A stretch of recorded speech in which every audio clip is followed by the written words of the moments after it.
Selamat pagi anak-anak, bagaimana kabar kalian hari ini? Semoga kalian di rumah dalam keadaan baik-baik saja ya. Hari ini kita belajar IPA tentang siklus air dan bencana kekeringan.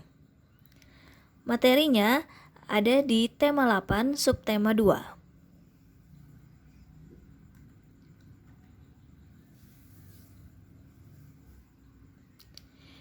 Yang pertama yaitu air tanah dan ketersediaannya.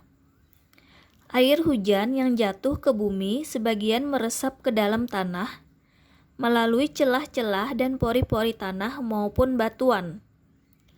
Sebagian lagi, air mengalir di permukaan bumi menuju sungai, danau, dan laut. Air yang meresap ke dalam tanah akan menjadi air cadangan atau sumber air tanah. Air cadangan akan selalu ada apabila tersedia daerah peresapan air. Daerah resapan air terdapat di hutan-hutan.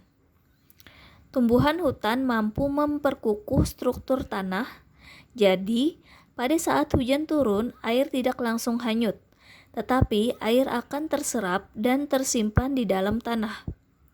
Air yang meresap ke dalam tanah selain dapat menyuburkan tanah, juga sebagai sumber air yang kaya mineral.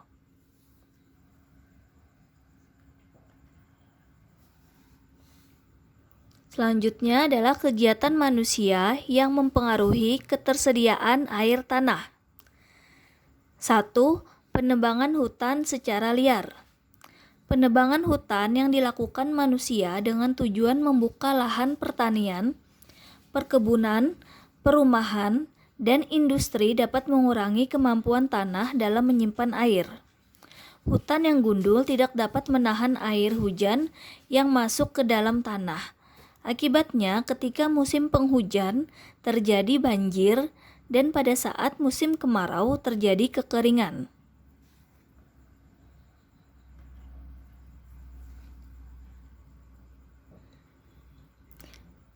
Yang kedua adalah penutupan permukaan tanah dengan beton dan aspal. Penutupan permukaan tanah misalnya pada jalan raya dan halaman kantor dapat menghalangi proses peresapan air ke dalam tanah. Jika daerah resapan air semakin berkurang, cadangan air di bumi semakin menipis dan akibatnya pada musim kemarau terjadi kekeringan yang berkepanjangan.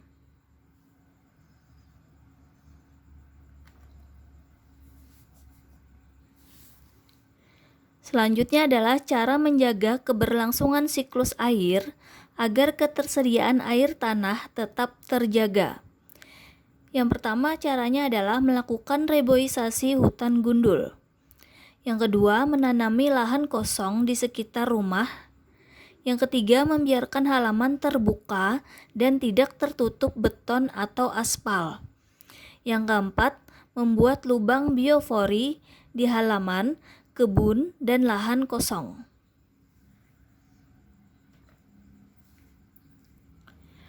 Selanjutnya adalah siklus air dan bencana kekeringan. Siklus air selalu menghasilkan air bersih. Air yang dibuang akan mengalami penguapan. Saat mengalami penguapan, kotoran pada air tertinggal karena tidak ikut menguap. Uap air dari proses penguapan merupakan uap air yang bersih. Uap air tersebut akan terkumpul di udara dalam bentuk awan.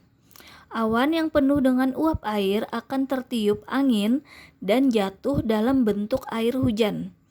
Air hujan tersebut merupakan air yang bersih yang siap digunakan untuk berbagai keperluan.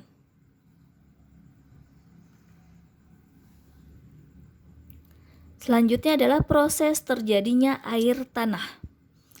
Air hujan yang jatuh sebagian diserap oleh tanah sehingga menjadi air tanah. Air tanah merupakan air yang mengalir di bawah permukaan tanah. Kondisi air tersebut jernih dan bersih sebab telah disaring lapisan tanah dan akar tumbuhan. Manusia dapat memperoleh air tanah dengan membuat sumur. Selanjutnya adalah proses terjadinya air permukaan. Air hujan yang tidak diserap oleh tanah akan mengalir menjadi air permukaan. Air permukaan mengalir menuju tempat yang lebih rendah melalui badan-badan air seperti selokan dan sungai. Ketika mengalir, air permukaan mengandung lumpur dan berbagai material tanah yang tergerus saat bergerak. Proses pengikisan lapisan tanah disebut erosi. Air tersebut terus-menerus mengalir menuju tempat yang lebih rendah seperti sungai, danau, dan laut. Sebagian air permukaan akan menguap kembali setelah terkena sinar matahari.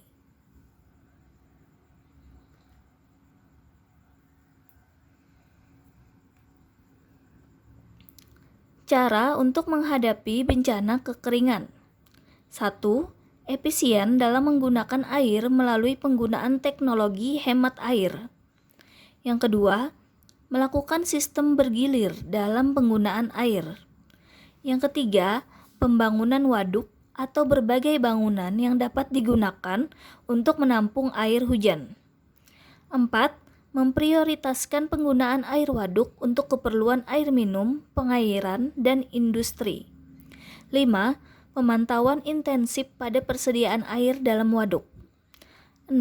Pemasangan pompa air di sungai yang memiliki air yang cukup untuk pengairan.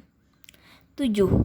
Pembuatan sumur dan pemasangan pompa air di daerah rawan terjadi kekeringan.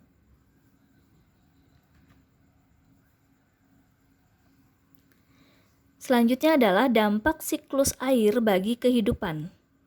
Air tergolong kebutuhan pokok bagi manusia. Air mempunyai banyak manfaat seperti digunakan untuk mandi, mencuci, minum, dan keperluan memasak. Siklus air terganggu sebagai akibat dari kegiatan manusia yang tidak berwawasan lingkungan. Salah satunya, tidak adanya daerah yang digunakan sebagai resapan air hujan. Tidak adanya daerah resapan menyebabkan cadangan air tanah berkurang. Akibatnya, pada musim kemarau akan terjadi kekurangan air.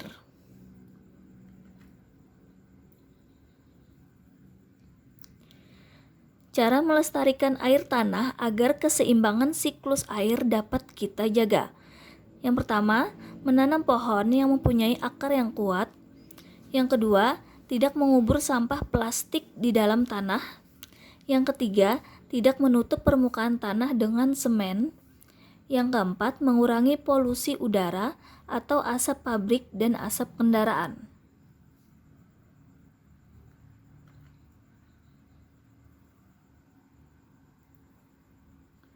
Nah, untuk tugas kalian hari ini, yang pertama, sebutkan 2 kegiatan manusia yang mempengaruhi ketersediaan air tanah.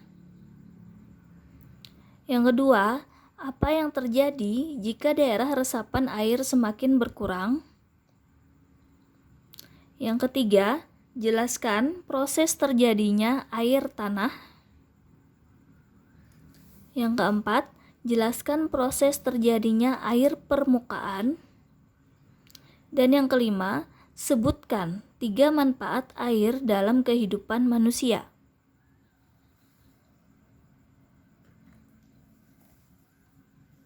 Terima kasih anak-anak sudah mendengarkan penjelasan Ibu hari ini. Semoga kalian bisa dengan mudah menjawab pertanyaan-pertanyaan dari Ibu. Selamat mengerjakan.